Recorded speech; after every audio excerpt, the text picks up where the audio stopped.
All right, looks like it's worked. So, as usual, it's cabin fever time, day 18, and it's Monday.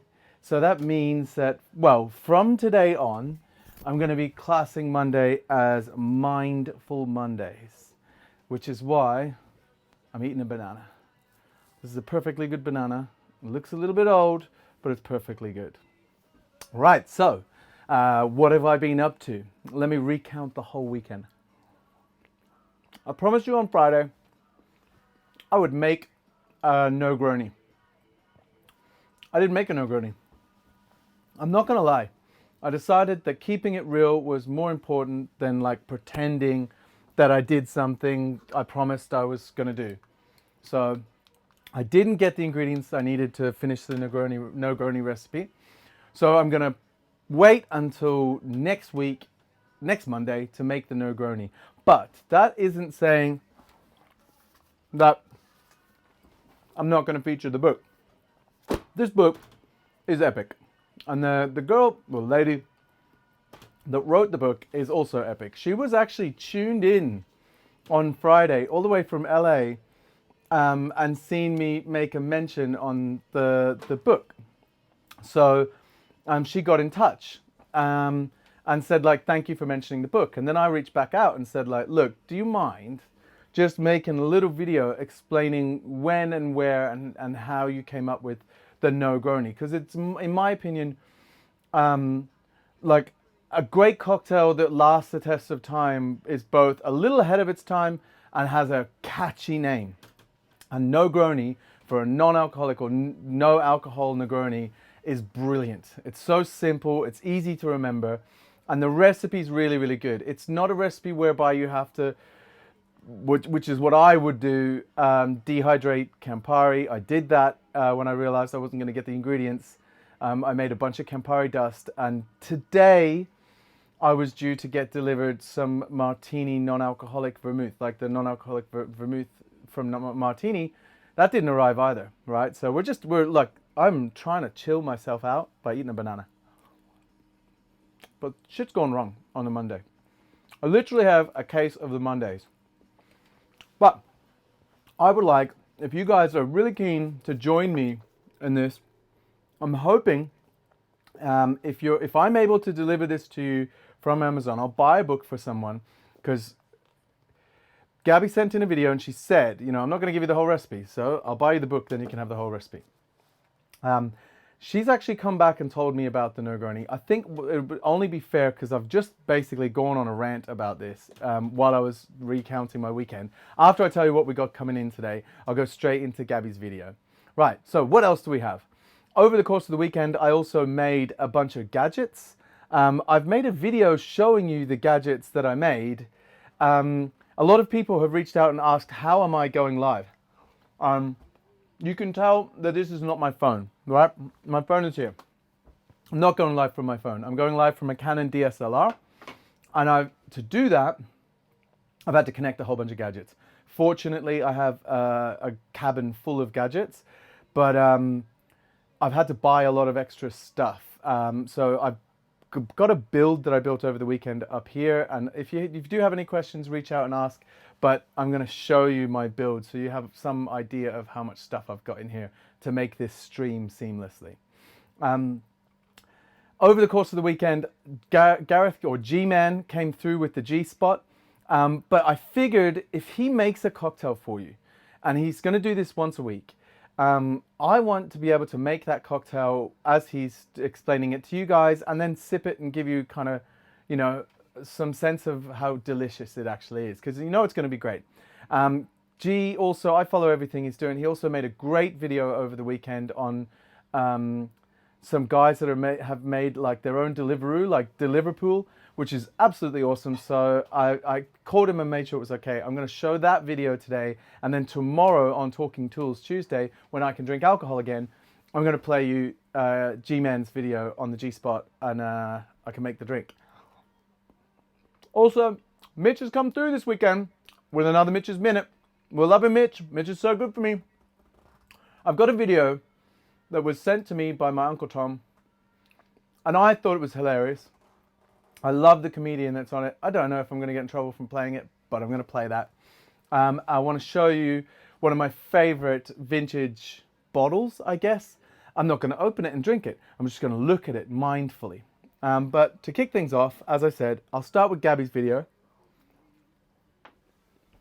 And she can explain to you where and when she came up with the first ever Negroni. Oh, let me see if my new toy works. So I started writing Clean and Dirty Drinking, the book right here, in about 2016. I wanted to put together a collection of cocktails that could be drank either with or without spirits.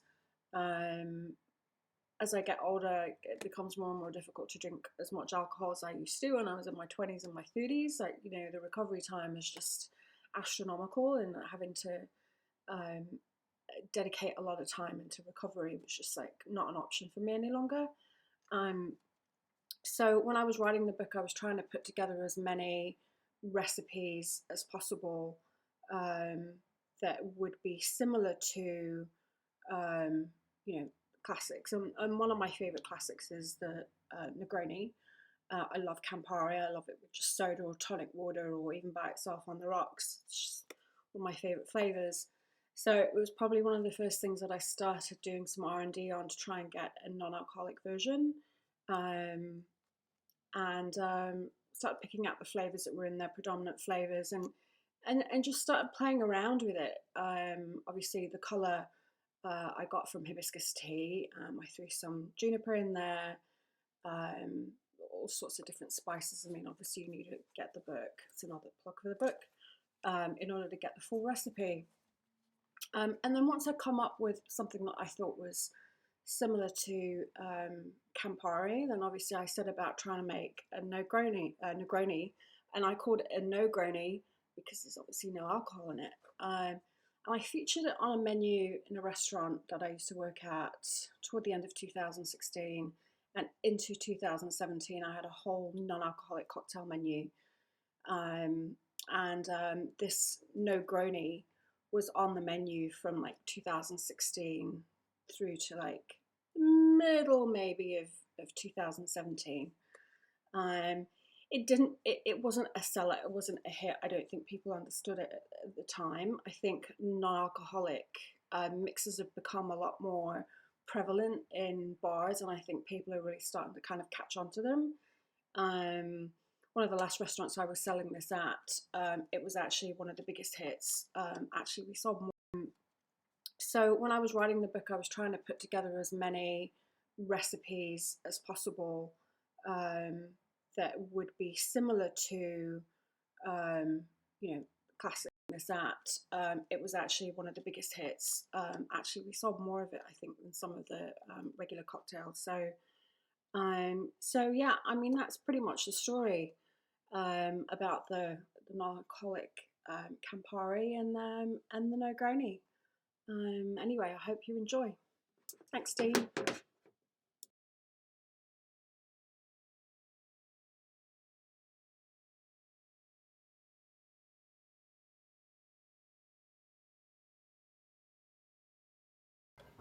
All right, we're back. I'm not sure what happened there, but my screen kept flickering on and off. So if something went wrong, let me know. Otherwise, we'll keep cracking on. Right, so in lieu of doing the proper Negroni, which I will do next Monday, I guarantee you I'm going to make a whole video about it. It's going to be epic. I'm just going to make another delicious, mindful, non-alcoholic, well, drink, right? Now, for those of you that don't already know it, Everleaf is awesome, love it. And I know Paul, the guy that owns it, he's a lovely guy. I know where my money's going. It's the right place. So, this one, I like to just drink with soda. I think it's delicious. It's refreshing. It's like, it works really well, I think, with a little bit of vanilla bitters as well. But right now, I'm just gonna enjoy it. Simple. All right. Now, I mentioned before a case of the Mondays. So I'm not going to play this whole next video, but it was sent to me and it cracked me up. It didn't crack me up so much because like it was stupidly hilarious. It was hilariously stupid. But the thing that got me was, you know, when you watch a video and people say you need to be there, you had to be there to really understand how funny it is.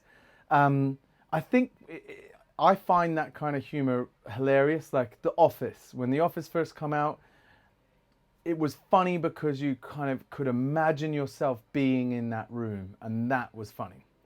So in this case, I can imagine sitting in the back of this car with these guys that are in the car and just losing my mind. Like, all right, just try to put yourself in the shoes of the people that are in the car, right? Mindful Mondays.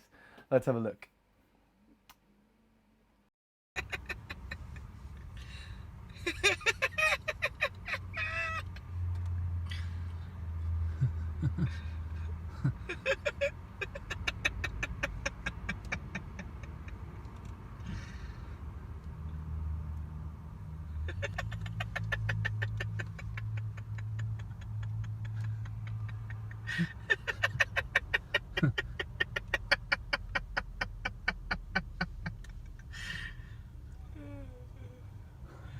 What you doing?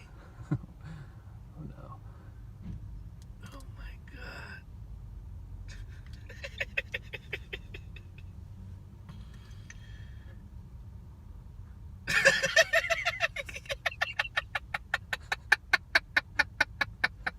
She's gonna do it, man. She's gonna do it.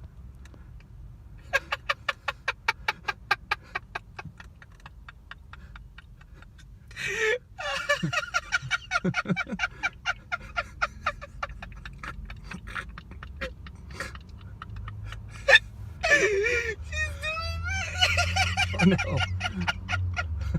Oh no.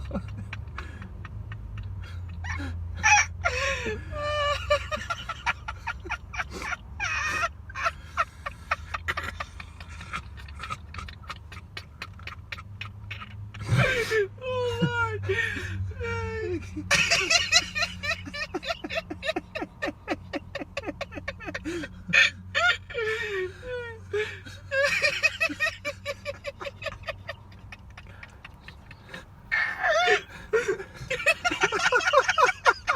You have to ask yourself, whose car is it? Oh man.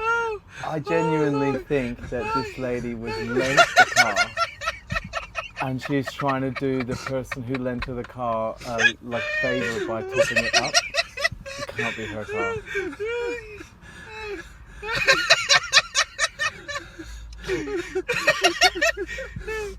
You should help her.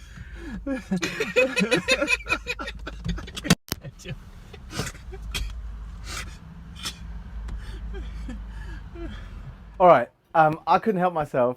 I think that's hilarious. I was trying to rack my mind and figure out, like, what is it that was going on there? Like, whose car is it? Because it can't be her car. Someone's lent her the car and said, yeah, use my car for the day. And then she's finished using it and thought she needs to put fuel in it, right? That has to be the case. Anyway, I thought I'd play that. I thought it was nice and playful. The guys are giggling. In the end, I didn't want to play it for like 7 minutes and just waste everybody's time. In the end, the guys get out of the car and they do help her, and she's just like, oh my God. But you know, we've all been there where we're looking for something. I was looking for the remote for the TV today to turn on my monitor so I could see my monitor. Speaking of the monitor, when I talk about the gadgets, I decided there was a device I needed, and I needed to be able to plug in multiple different cameras, right, through HDMI cables so that they can all feed in real time. to one device and then have it register as a webcam, so that anybody, if it registers as a webcam, you can stream on whatever kind of platform you want. So if you're trying to go live or you're thinking about it, that's the kind of thing you need to do. Obviously those sorts of broadcast software, broadcast devices are super expensive. So I bought a lot of little things that separately do all of the elements of what I wanted. And then I took what used to be, see this? This is a plastic drain that I use. Like, it separates the shakers from the bottom of the sink that I put the shakers in, and it keeps them dry, right?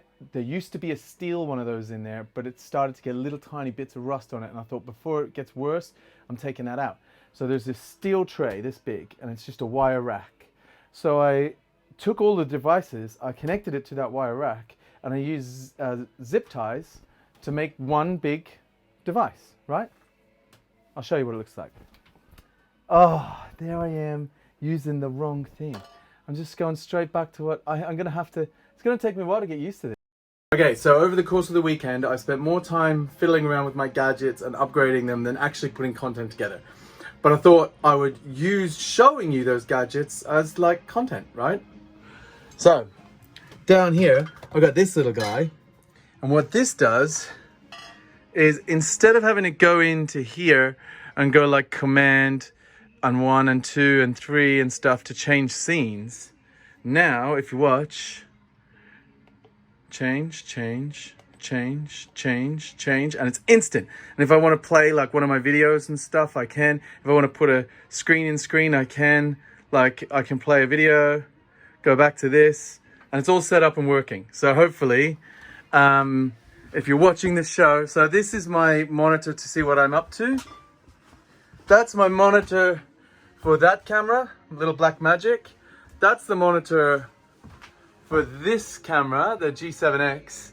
And then this is a gadget I built on the weekend, combining all the bits of tech that I wanted to be in one device, but couldn't buy in one device. There is a device that has all of that stuff.